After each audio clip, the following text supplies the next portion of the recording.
बिहार केसरी। बिहार में जमींदारी प्रथा को समाप्त करने वाला नेता, कांग्रेस को आजादी के बाद बिहार की राजनीति में स्थापित करने वाला नेता, एक ऐसा नेता जो देवघर में पंडा और कांग्रेस के नेता के बीच खड़े होकर ये मजबूती के साथ पिछड़ों को मंदिर में घुसने के लिए सियासी लड़ाई लड़ता है और उस पर आने वाले कुछ वर्षों के बाद एक जाति विशेष का होने का टैग लगा दिया जाता है। एक ऐसे नेता की कहानी जिसके दोस्त और उनके बीच सियासी अदावत ऐसे बढ़ गई कि मानो प्रदेश की सियासत की कमान किसे दी जाएगी, ये आने वाले वर्ष में तमाम विचारों और विमर्श के बाद तय होने वाले थे। एक ऐसे नेता की कहानी जिसको उनके राजनीति के अंत आते आते भूमिहार होने का टैग लगा दिया गया। एक ऐसे नेता की कहानी जो जमीनों से जुड़ा रहा और लगातार कई विवादों को झेलते हुए भी प्रदेश की सियासत में ऐसी एंट्री मारी कि लगातार कई वर्षों तक बिहार के मुख्यमंत्री का पद संभालता रहा।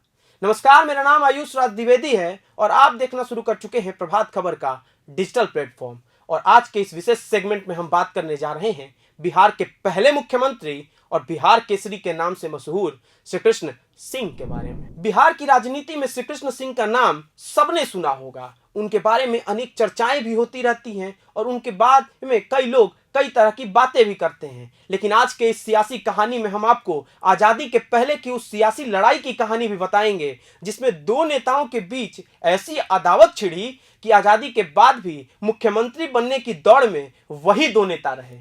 जब आजादी से पहले अंग्रेजी हुकूमत तमाम प्रदेशों में सरकार निर्माण का काम कर रही थी तो उस समय बिहार का प्रधानमंत्री कौन होगा, इसको लेकर सवाल खड़े होने लगे।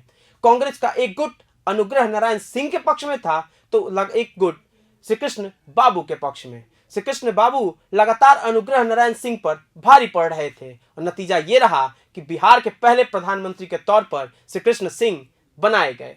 फिर धीरे धीरे जब आजाद भारत में पहली बार 1952 में चुनाव हुए तो कांग्रेस पार्टी बिहार की सबसे बड़ी राजनीतिक दल बनकर उभरी।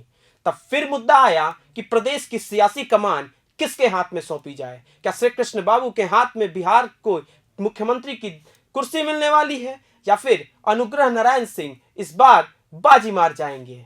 अब आपको सिलसिलेवार तरीके से बताते हैं। अनुग्रह नारायण सिंह राजपूत जाति से थे और श्री कृष्ण बाबू भूमिहार।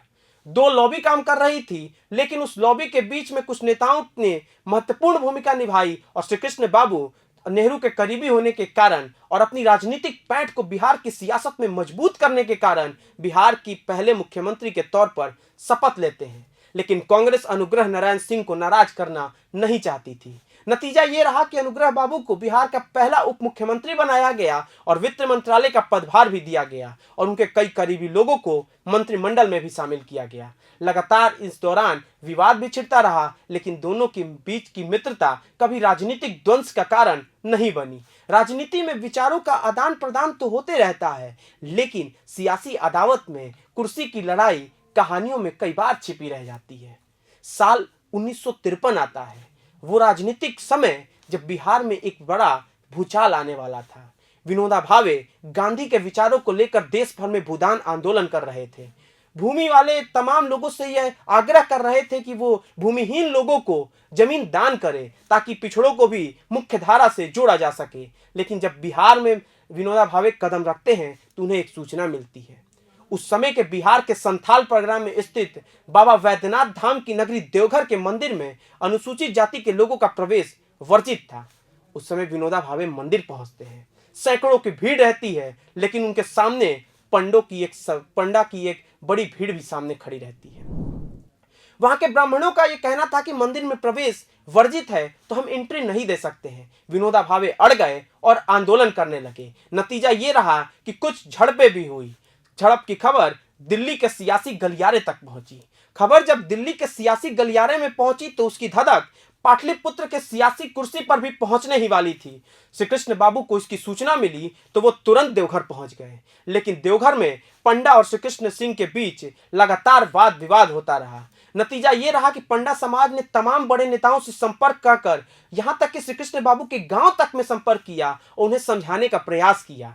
लेकिन श्री कृष्ण बाबू ने अपने समुदाय का और अपनी जाति का भी बात सुनने से इनकार कर दिया।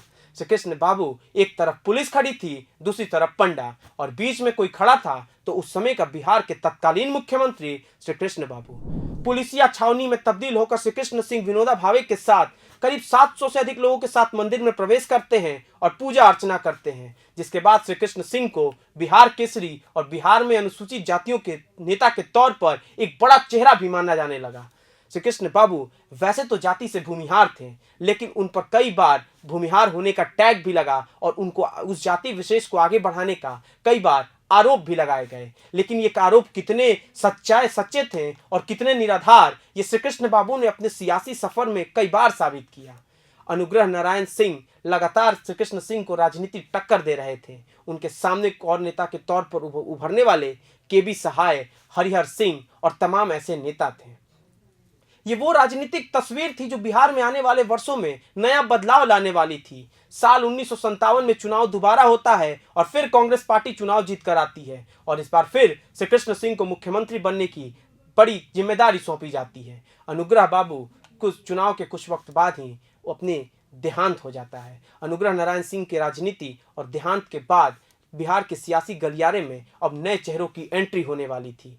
लेकिन ये एंट्री श्री कृष्ण बाबू के लिए चुनौती नहीं, बल्कि राजनीतिक तौर पर तमाम बड़े सवाल खड़े करने वाले थे। उन पर नए नए आरोप लगने शुरू हो गए। कहा यह भी गया कि जेपी ने एक चिट्ठी में भूमिहारों के प्रति उनकी सॉफ्ट कॉर्नर को उजागर कर दिया, जिससे नाराज होकर श्री कृष्ण बाबू ने भी टिप्पणी कर दी थी। लेकिन ये टिप्पणी कितनी कारगर थी, कितने ज्यादा उन पे आरोप जो लगे थे वो सच्चे थे या निराधार थे, ये तो श्री कृष्ण बाबू के समय के राजनीति करने वाले लोग और उनके करीबी ही बता सकते हैं। लेकिन इतना जरूर था कि बिहार में जिस तरह से जमींदारी प्रथा को समाप्त किया, औद्योगिक क्रांति लाकर बोकारो की स्टील फैक्ट्री से लेकर धनबाद में औद्योगिक क्रांति लाने की बात हो या फिर मौजूदा बिहार के बरौनी में कल कारखानों का निर्माण, श्री कृष्ण सिंह ने बिहार के नव निर्माण में जो भूमिका निभाई, उसकी दात और उसकी चर्चा बिहार के गांव चट्टी चौराहों पर आज भी होती है।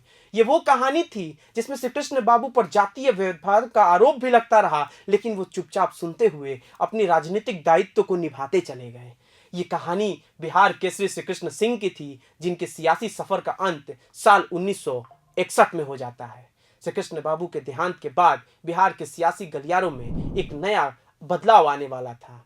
आगे के एपिसोड में आपको बताएंगे बिहार के पहले कार्यवाहक मुख्यमंत्री की वो सियासी कहानी जिसके बारे में चर्चा बहुत कम होती है। आगे की तमाम बड़ी खबरों के लिए आप बने रहिए प्रभात खबर के डिजिटल प्लेटफॉर्म के साथ। प्रभातखबर.com, विश्वास वही, रफ्तार नहीं।